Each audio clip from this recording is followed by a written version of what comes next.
গরমের মধ্যে ঠান্ডা ঠান্ডা পাকা আমের পুডিং নিয়ে চলে এসেছি আপনাদের মাঝে। হ্যালো এভরিওয়ান, আসসালামু আলাইকুম। সবাই কেমন আছেন? আশা করি সবাই ভালো আছেন। আমিও আল্লাহর রহমতে ভালো আছি। জাইফাস মমস চ্যানেলে সবাইকে স্বাগতম। নতুন আরেকটা রেসিপি নিয়ে চলে এসেছি আপনাদের মাঝে। আজকে রান্না করব পাকা আমের পুডিং। তো পাকা আমের পুডিং করতে আমার যা লাগছে, প্রথমে আমি ক্যারামেলটা তৈরি করে নেব। ক্যারামেলটা আমি চিনি দিয়ে প্রথমে চিনি হাঁড়ি বসিয়ে চুলার আঁচটা মিডিয়াম আঁচে রেখে আমি পরিমাণ মতো চিনি অ্যাড করে দিলাম। এখন আমি সামান্য একটু পানি অ্যাড করলাম। এখন এই ক্যারামেলটা করতে আমার কিন্তু একটু চিনি আর পানি লাগবে। তো আমি চুলাটা মিডিয়াম আঁচে করে এটাকে ভালো করে আমি গলিয়ে নিচ্ছি। চিনিটাকে গলিয়ে নিচ্ছি। আপনারা কিন্তু চুলার আঁচটা মিডিয়াম রেখেই কিন্তু এই চিনিটার সাথে পানিটা গলিয়ে নেবেন। না হলে কিন্তু চুলার আঁচটা বাড়া থাকলে কিন্তু অনেক সময় পুড়ে যাওয়ার সম্ভাবনা আছে। তো আমি অবরত নাড়তে আমার কিন্তু কালারটা কিন্তু আস্তে আস্তে চেঞ্জ হয়ে এসছে। আর এদিকে আমি চুলার আঁচটা মিডিয়াম করে কিন্তু ক্যারামেলটা তৈরি করে নিচ্ছি। তো অবরত নাড়ছি দেখেন আমার কিন্তু কালারটা অনেকটা চেঞ্জ হয়ে এসেছে চিনির শিরাটা। তো কালারটা যখন চেঞ্জ হয়ে আসবে দেখবেন, এদিকে দেখেন আমার কালারটা কিন্তু অনেকটা চেঞ্জ হয়ে এসেছে। আমি এর চেয়ে আর আমি জাল দিব না, তাহলে কিন্তু আমারটা পুড়ে যাওয়ার সম্ভাবনা থাকবে। তাহলে কিন্তু একটা আলগা গন্ধ আসবে পুরা। তো এরকম থাকতেই কিন্তু আমি নামিয়ে নিলাম। দেখতে আর বুঝতে পারছেন আমি কীরকমভাবে নামিয়ে নিলাম। এখন আমি যেই বাটিতে পুডিংটা তৈরি করব সেই বাটিতেই কিন্তু আমি ডাইরেক্ট ঢেলে দিলাম। ঢেলে দেওয়ার পর ওই ক্যারামেলটা এখন আমি এই বাটিতে ঢেলে এখন আমি বাটিটা কি করব, হালকা করে একটু ঘুরিয়ে নিব। ঘুরিয়ে চারোপাশটা মিশিয়ে নিব, বাটিটা সম্পূর্ণ আমি মিশিয়ে নিব। আমি কিন্তু ক্যারামেলটা কীরকমভাবে তৈরি করেছি কালারটা দেখে কিন্তু বুঝতে পারছেন। এরকমভাবে আপনারা কিন্তু তৈরি করবেন, তাহলে কিন্তু ক্যারামেলটা পুড়বে না। আর চুলার আঁচটা মিডিয়াম রাখবেন, মিডিয়াম রেখেই কিন্তু এই ক্যারামেলটা তৈরি করবেন, তাহলে দেখবেন আরও ভালো হবে। আর পুরার সম্ভাবনা নেই। এদিকে আমি পুরো চারপাশটা মিশিয়ে নিয়েছি। মিশিয়ে নেওয়ার পর আমি এটাকে কী করব, ঠান্ডা করতে রেখে দিব, কারণ আগে ক্যারামেলটা ঠান্ডা করা লাগবে। তাই তো এক সাইডে রেখে দিয়ে এখন আমি আমটাকে একটা আম নিয়েছি, আমটাকে এখন আমি গলিয়ে নিব। এখন আমি আমটাকে ছিলে নিয়েছি। ছিলে নিয়ে আমি ছোট ছোট টুকরো করে আমি এই আমটাকে কী করব, ব্লেন্ডার করে নিব। আমি এখানে একটা আম নিয়েছি, একটা আমই আমার হয়ে যাবে। তো আমটাকে এখন আমি ছিলে ছোট ছোট টুকরা করে ব্লেন্ডার করে নিব। তো আমি এখন ব্লেন্ডার করে ফিরছি। তো আমগুলোকে দিয়ে আমি এখন ব্লেন্ডার করে তারপর আমি একটা বাটিতে নিয়ে নিব। এদিকে একটা আম আমি ব্লেন্ডার করে এই বাটিটাকে কী করেছি, নিয়ে নিলাম। দেখেন এই একটা আমের মতোই আমার লাগবে। তো এই আমটাকে এখন আমি ব্লেন্ডার করে রেখে দেওয়ার পর এক সাইডে রেখে দিচ্ছি। এখন আমি কি করব, আমার তারপর যা যা লাগছে আমি নিচ্ছি। এখন আমি দুটো ডিম নিয়ে নিব। এই দুটো ডিম কিন্তু আমি নর্মালে রেখে দিয়েছিলাম। নর্মালে ফ্রিজে ছিল, ফ্রিজ থেকে নিমিয়ে রেখেছিলাম 30 মিনিট আগে। তো 30 মিনিট আগে এখন রেখে আমি ডিম দুটাকে ফেটিয়ে নিলাম। ফেটিয়ে এখন আমি এই কাঁটা চামচ দিয়ে অবরত এটাকে অনেক সময় নিয়ে ফেটতে থাকবো। ফেটতে এক সময় যখন দেখবেন ফেনা উঠে যাবে, তখন কিন্তু এর মধ্যে পরিমাণ মতো আমি চিনি অ্যাড করে দিব। তো এদিকে অনেকক্ষণ আমি ফেটতে প্রায় 10 থেকে 15 মিনিট পর্যন্ত আমি ফেটে নিয়েছি। ফেটে নেওয়ার পর আমি এর মধ্যে কী করব, পরিমাণ মতো চিনি অ্যাড করে দিলাম, মিষ্টি। তো চিনিটা অ্যাড করার পর আমি চিনিটাকেও কী করব, গলিয়ে নিব।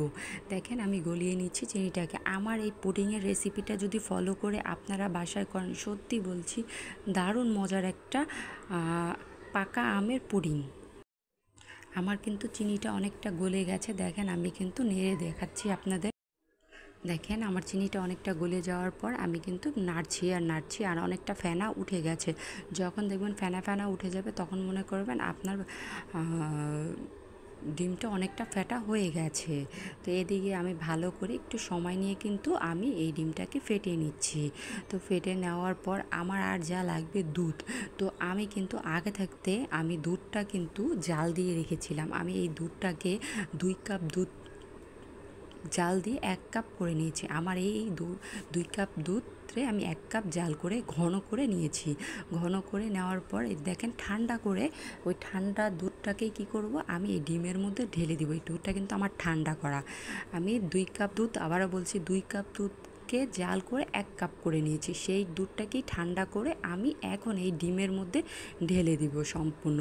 দেখেন আমার দুধটা কিন্তু অনেকটা ঘন। তো ঢেলে দেওয়ার পর এখন আমি এইটাকে কী করব, ভালো করে মিশিয়ে নিব। মিশিয়ে নিচ্ছি। মিশিয়ে নেওয়ার পর দেখেন আমি কিভাবে মিশিয়ে নিচ্ছি। এখন যে ভালো করে একটু 2 থেকে 3 মিনিট ভালো করে একটু মিশিয়ে নেওয়ার পর, আর পাকা আম যে আমার ছিল, আমি আগে থাকতে ব্লেন্ডার করে রেখেছিলাম, সেই পাকা আমটা কী করব, আমি এই দুধ আর ডিমের মধ্যে ঢেলে দিব। ঢেলে দেওয়ার পর এখন এটাকে কী করব, আমি ভালো করে মিশিয়ে নিব চামচ দিয়ে। দেখেন আমি কিন্তু মিশিয়ে নিচ্ছি। আর মিশিয়ে নেওয়ার পর একটু 2 থেকে 3 মিনিট মিশিয়ে নেওয়ার পর আপনারা যে কোনো একটা ছাঁকনি দিয়ে এটাকে একটু ছেঁকে নেবেন, তাহলে ভালো হয়। অনেক সময় নিচের এই যে দেখেন দুধের সরটা আছে, সেই সরটা কিন্তু পড়ে যায়। দেখেন আমি চালনি দিয়ে ঝেঁকে নিয়েছি। ছেঁকে নেওয়ার পর এদিকে আমার দুধের সর যা আমের সর ছিল সেটা কিন্তু আমার উপরে ছাঁকনির মধ্যে রেখে দিয়েছি। এখন আমি এইগুলো আমি ফেলে দিব, এগুলো আমি দিব না। দেখেন আমার কতটি সর আর আমের আঁশ ছিল, সেটাকে আমি ফেলে দিচ্ছি, সেটা আমি নিব না। তো এটাকে আমি ভালো করে এখন কি করব, আরেকটু মিশিয়ে নিলাম কাঁটা চামচ দিয়ে। আমার এখন দুধের সর তারপর আমের কোনো আঁশ কিন্তু নেই।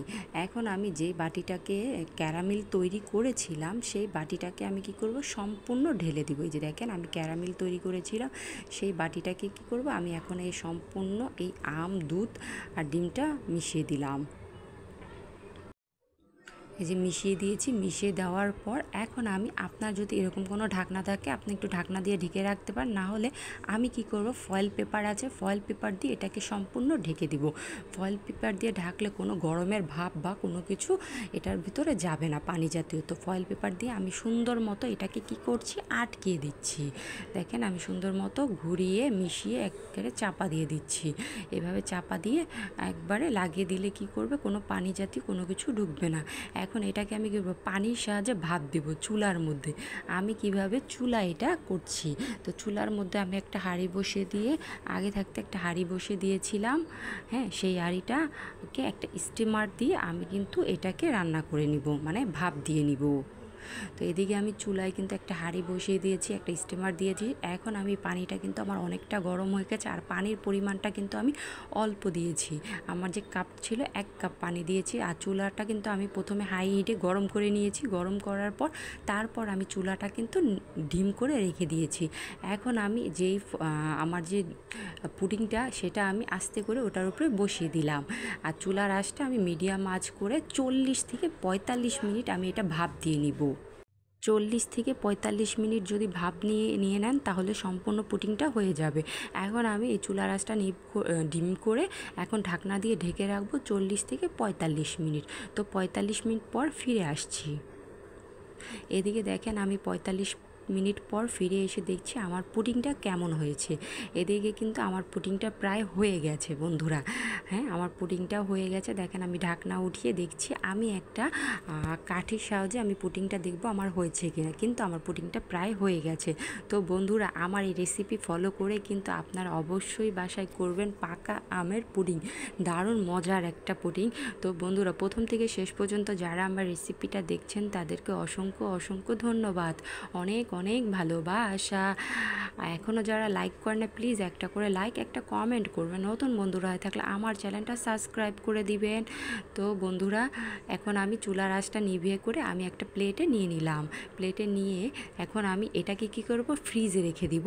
ফ্রিজে প্রায় 2 থেকে 3 ঘন্টা রেখে দিবেন। 2 থেকে 3 ঘন্টা যদি রেখে দেন, তাহলে দেখবেন কি জানেন, এটাকে একটা সেট হয়ে থাকবে। এই সেট হওয়ার পর 2 থেকে 3 ঘন্টা পর এটাকে সুন্দর করে ঢাললে কী হবে, সুন্দর মতো হবে। এদিকে দেখেন আমার পুডিংটা কিন্তু অনেকটা সুন্দর, একদম ভালো হয়েছে।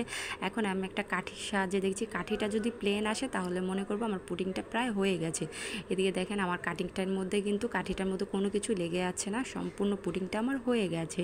আমি আবার দেখাচ্ছি। এখন আপনারা করবেন কি, 3 থেকে 4 ঘন্টা আপনারা ফ্রিজে রেখে দিয়ে তারপর কিন্তু এটা ঢেলে নেবেন, তাহলে কিন্তু সুন্দর মতো সেট হয়ে যাবে।